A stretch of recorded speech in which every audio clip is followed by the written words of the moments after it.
Hi, I am here on behalf of Exneco, an organization that is building a community towards sustainability globally. This small little brief talk is about water. Now, water is a resource or an asset, is something which we need to understand. I'm talking to you about on a personal platform. We call water a resource, right? So, resource is something which is a source that is perennial, that keeps coming. So, then why does water have tankers in cities? Why do cities reclaim land from the ocean? Why does water inundate airports? And why do we have contamination? So, if water, which is pure, has been contaminated now, stressed now. When I say stressed, it is not scarcity, it is stressed. Scarcity is if you need 10 rupees, you've got 8. Water is stressed to that extent that we are stretching it to a point that when we need 10, we will get 2. So, water is a stressed asset, if I were to say. So, what is a stressed asset? A stressed asset is something which you need and you don't have, or you have and you don't know how to go about it. So, let us say water is a stressed asset. So, what is a stressed asset? A stressed asset is something that has a bigger challenge in terms of survival. Yes, water is survival. Selling bottled water is something different. Using water from a tanker is something different. So what causes it? So there is population which comes in. Before that, we need to understand that India is among the top 25 countries which is water stressed. So what is water stressed? Water stressed is when you deplete water resources, natural water resources, 40% and above. So India is mid-high, high or ultra-high or extreme. Well, China, so is China, so is anybody else, so is any other country that we want to discuss. But we are in India, we're talking about India.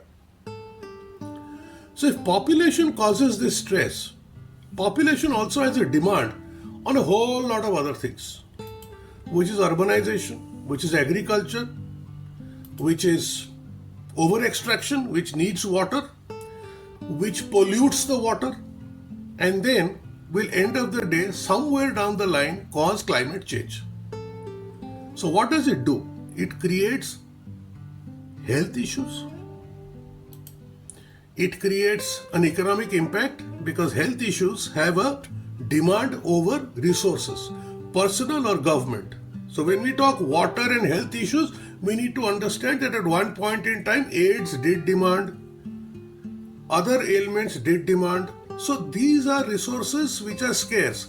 Health is one resource which is dependent on water more than a large requirement.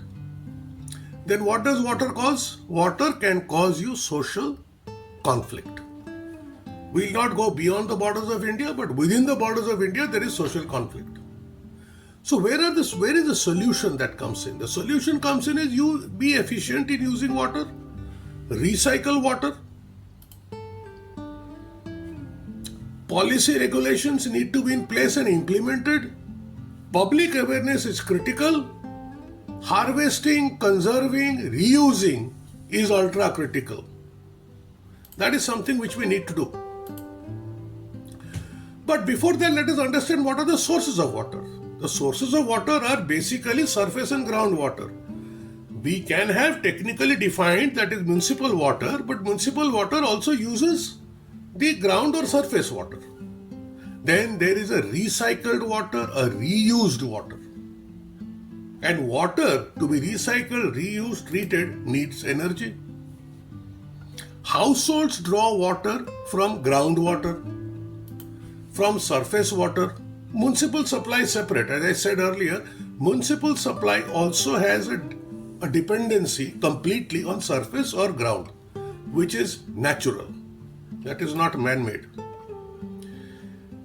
And what we need to understand is that the industrial water usages and the household water usages are critical.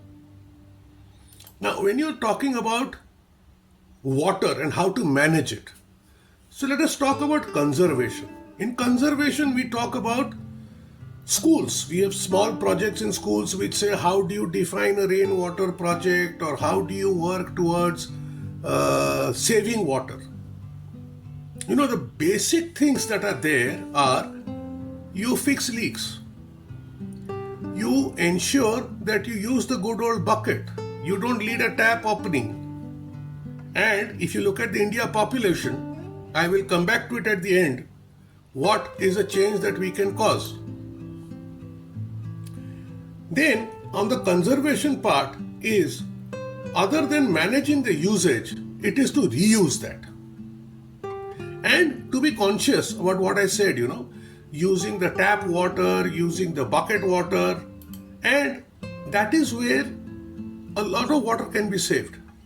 When you talk about it in terms of the industrial side, you need to be efficient to recycle, to reuse it. So let's say there is an industry that gets into storage power. They need water.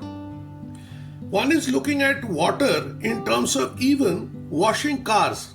Which is a challenge in terms of the societies in urban areas, not in rural areas, where water is never recycled. It just goes down the drain, literally and figuratively. Industries can have efficient equipment, can have process optimization. So when I say process optimization, it is, if I'm an industry which manufactures products that needs water, can that water be recycled back into the same process? Can we hold water audits which we can implement? When I said about policy and regulation, let us understand that in 1960, the world took notice that water can become a challenge. It's almost about 100 years. 80, 90 years. Has anything been done? So policy, regulation and public awareness is another critical part of it. Public awareness should not stop at a school. It has to go into the community right up to places where we work in. So when I say where we work in, it does not mean the top levels of corporate India. Anybody who's working is working. Who's earning a living is earning a living. And how can we work around it is one critical aspect. Infrastructure is key because infrastructure has leakages. So when I said policy regulations, one has to understand that the infrastructure is something which is critical. And policy regulations have to implement that there is no nonsense happening. How do we conserve water? One is rainwater harvesting. It rains, we can collect it, transfer it into storage areas, we can transfer it into temporary storage areas. Then there is the rainwater harvesting can come in and can feed the groundwater. Surface runoff is also another aspect which can feed the groundwater. Let us also understand one aspect. If I take the example of Delhi apparently last year exhausted 90+% of its groundwater resource. So what does it mean? It has to have rain. For it to have rain, it has to have a proper climate. Delhi over the last 100 years may or may not have had rain regularly like a monsoon driven state or a location. So where do we get there? We get there on a simple aspect that it doesn't rain in Delhi that much.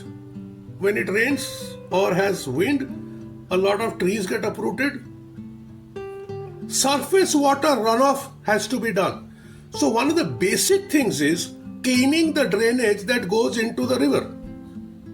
If we don't clean that, and these are basics, these are not rocket science, this is not Nobel Prize science, this is cleaning the basic areas.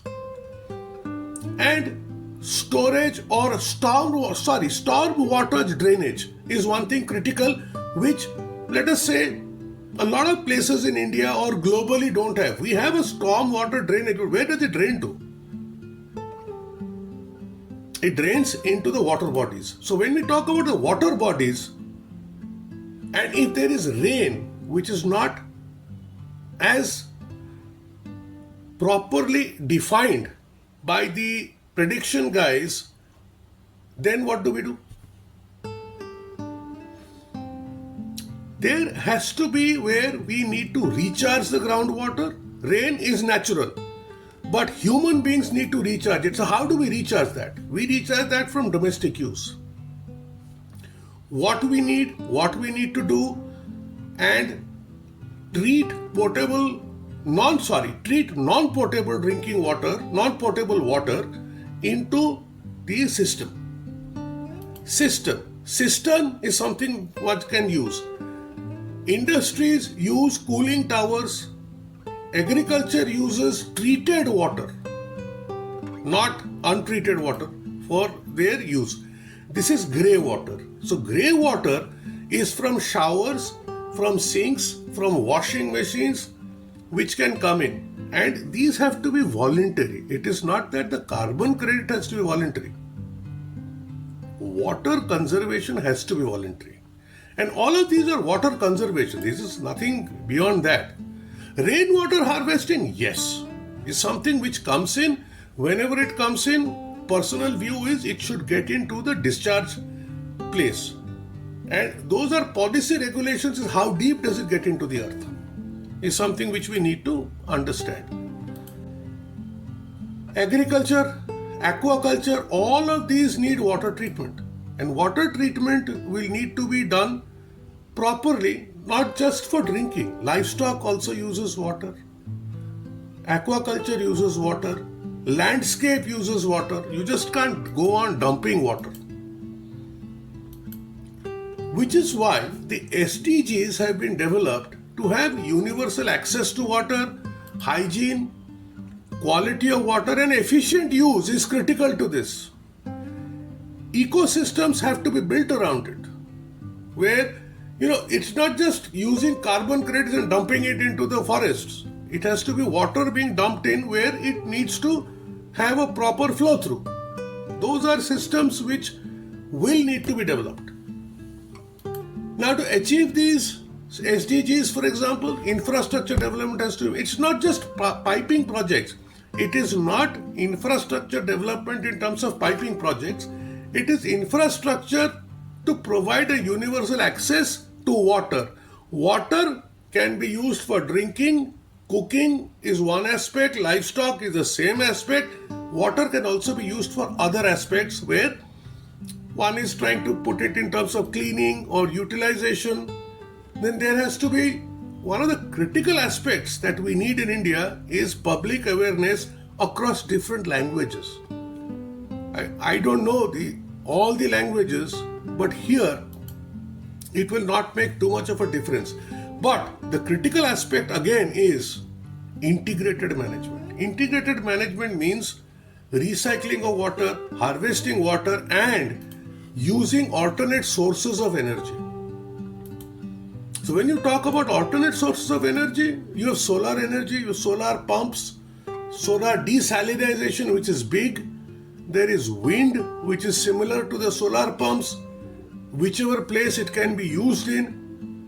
And this water, which is pumped out of the seas or the oceans, can be used for irrigation and livestock after treatment. There are solar hydropower, but which is something which is a little different, because what we can as individuals manage is solar as a resource. Wind, when it comes to a larger part, drawing out of the oceans. Now, there are micro power plants on the solar hydro part or the hydro part which can come in. There is also another aspect where you can look at in terms of any other non-renewable and any other renewable energy, which is biomass or that aspect. hybrid systems which are there. But there are certain critical aspects that come in, which is the atmospheric water generator. From a theory of the air conditioner, it draws in the atmosphere, it draws in the humidity, and then it creates the water which is supposed to be drinkable, clean water. It still would need a little bit of processing because it comes into a machine. So machine has its own impact and a machine has its own needs. So that is something which would need to be done in terms of getting the AWG or the automated water generators to get it down. It is not as simple as it just collects water from the air and puts it down. And if the technology defines it as air conditioning technology, then it definitely will need some treatment. Then we have this artificial rain. Artificial rain uses chemicals, which is okay, with dry ice, and which uses potassium iodide. But artificial rain has its challenges, and we have seen that in a country not so far away from India, where you can go overboard. So artificial rain would need technologists who will go there. So even in a 16-20 minutes kind of a talk, one has to understand that water is now an asset which needs management. And if we look at it, India needs about 55 or 60 liters per capita of water. Imagine the population that we have, if we are able to save 2 liters of water per capita. It's like that polio thing, do boond zindagi ke. It has just come back. Thank you so much.